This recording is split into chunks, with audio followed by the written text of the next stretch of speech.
orang kafir yang tinggal di mayoritas muslim, menyakiti mereka sama seperti menyakiti Rasulullah SAW.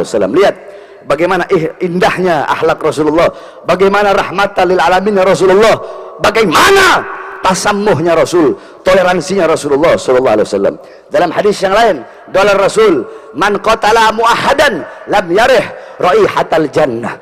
Barang siapa seorang mukmin, seorang muslim yang membunuh seorang kafir muahad, orang kafir, dia dia memiliki perjanjian damai dengan umat Islam. Kalau ada umat Islam yang membunuh dia, maka umat Islam itu tidak akan bisa mencium bau surga. Lihat bagaimana akhlak Rasulullah SAW. Saya tanya, akhlak Rasulullah indah apa tidak?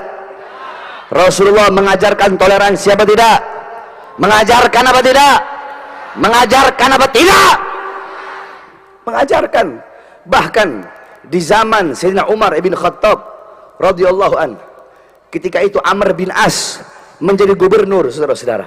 Amr bin As mau bikin masjid. Ketika Amr bin As mau bangun masjid, ada rumah orang Yahudi.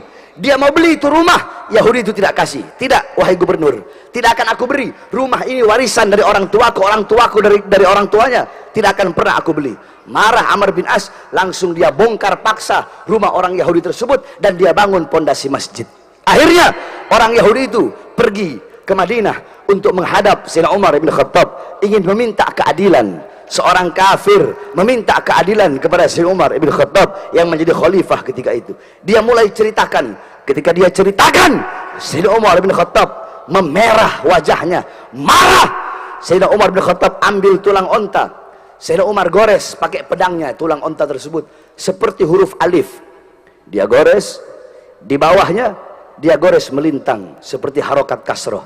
Dia kasih kepada orang Yahudi tersebut, dan Sayyidina Umar berkata, berikan ini kepada Amr bin As. Dikasih kepada Amr bin As. Ketika Amr bin As lihat, gemetar ketakutan, saudara-saudara.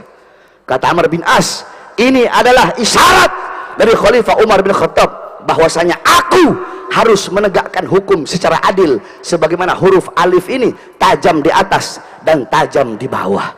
Kalau aku tidak menegakkan hukum secara adil, maka nasibku akan seperti garis melintang, yaitu khalifah tidak akan segan-segan memotong leherku. Apa kata khalifah, apa kata Amr bin As kepada sahabat-sahabat yang ada di situ? Robohkan pondasi masjid dan bangun kembali rumah ini orang Yahudi. Akhirnya kata orang Yahudi tersebut, tidak usah, saksikanlah demi adilnya Islam, aku masuk ke dalam Islam. Lihat bagaimana luar biasanya Islam. Jadi Islam mengajarkan tasammuh, mengajarkan toleransi, tetapi bukan toleransi yang kebablasan, apalagi sampai ikut merayakan Natal. Itu namanya haram. Walaupun banyak para pendapat-pendapat lain, tetapi pendapat yang paling muktamad hukumnya haram, saudara-saudara. Kalau kita mau toleransi, mau tasammuh, biarkan saudara-saudara sebangsa, setanah air kita yang Nasrani merayakan Natalnya, tidak boleh diganggu. Kalau ada umat Islam yang mengganggu ibadah agama lain, haram, tidak boleh, karena Islam tidak pernah mengajarkan seperti itu, saudara-saudara. Itu yang namanya toleransi. Kalau ikut-ikutan pakai topi Natal, pakai baju Natal, itu namanya bukan toleransi, goblok. Betul? Oleh karenanya mudah-mudahan Allah berikan kepada seluruh bangsa dan rakyat Indonesia keberkahan. Allah berikan keamanan, ketentraman, kebahagiaan dunia dan akhirat. Amin amin ya rabbal alamin. Di sini banyak jamaah. Saya juga mohon doa. Saya sudah 3 bulan sakit. Udah nggak bisa saya kayak dulu ceramah 1 malam 10 tempat, 11 tempat, 12 tempat. Sekarang saya udah gampang capek, saudara-saudara. Mudah-mudahan Allah kasih saya kesembuhan, agar kita bisa terus berjuang di jalan Allah Subhanahu wa taala. Sama-sama kita belajar ilmunya Allah Subhanahu wa taala, dan sama-sama kita menyebarkan agama baginda Nabi besar Muhammad sallallahu alaihi wasallam. Guru kita Al-Habib Alwi, Masya Allah, beliau selama ini istiqamah. Beliau istiqamah berjuang bersama-sama di bawah komando Al-Habib Muhammad Rizik ibn Husain bin Syihab.